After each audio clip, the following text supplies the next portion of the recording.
আসসালামু আলাইকুম। কলা গাছের মতো লাভজনক ফসল মনে হয় এই দুনিয়ায় নাই।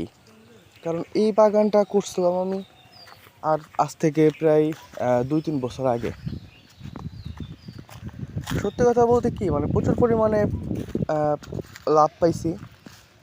কলা হয়েছে ভালোই, আপনার কোনো পরিচর্যা করা লাগে না, কোনো রকম কোনো ইয়ে নেই। একবারে মনে করেন যে আপনার গাছগুলো হয়। সুপারি গাছ আছে ভিতরে। অন্যান্য ফসল যেরকম পরিচর্যা করা লাগে, অন্যান্য ফসল যেরকমভাবে আপনার অনেক বেশি পরিশ্রম করা লাগে, কিন্তু এই ফসলগুলো কিন্তু তুলনামূলক ওরকম পরিশ্রম নেই, ওরকমভাবে কোনো করা লাগে না। তারপরেও কেন যে মানুষ এইগুলো মানে পছন্দ করে না আমি এই জিনিসটাই বুঝি না। এই গাছগুলো লাগানোর পর অনেক আত্মীয়স্বজনদের দিছি, সবাই মোটামুটি মনে করেন যে খাইছে। পাশাপাশি আমাদের নিজস্ব চাহিদাগুলো মিটতেছে।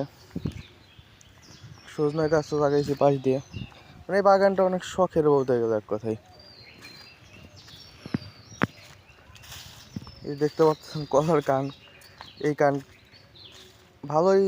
এখন তো যাই হোক মনে করেন যে প্রথম প্রথম দিকে অনেক ভালো হইতো আরো, এখন তো মোটামুটি একটু কমই। তারপরে ওইটা আমি পাশ দিয়ে মাটি কাটে দিছি, নিজে নিজেই করছি এই মাটির কাজগুলো।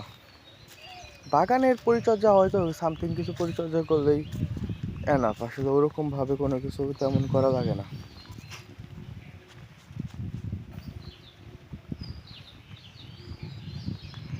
খুবই ভালো লাগে বাগানের কাজগুলো করতে, কারণ যখন মনে করেন যে বাসায় আসি, কিছুদিন মনে করেন কোনো রকম কোনো কাজ টাজ থাকে না, তখন মনে করেন যে এই বাগান দেখলে পরেও অনেক মনের ভেতর মনে করেন যে শান্তি লাগে। এই পাশে পুকুর, ওই সাইডে একটা লেবু গাছ লাগাইছিলাম, ওইটার কি অবস্থা।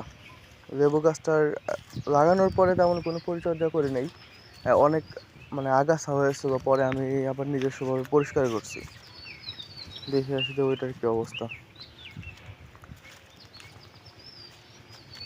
সব দিক মিলে ভালোই কলা গাছে, মোটামুটি মনে করেন যে আপনার ভালো একটা সাপোর্ট দিবে যদি আপনি ঠিকঠাক মতো পরিচর্যার মাধ্যমে করতে পারেন। ধন্যবাদ। আবার নেক্সট ব্লগে অবশ্যই ভালো কিছু নিয়ে আসবে ইনশাল্লাহ। ধন্যবাদ।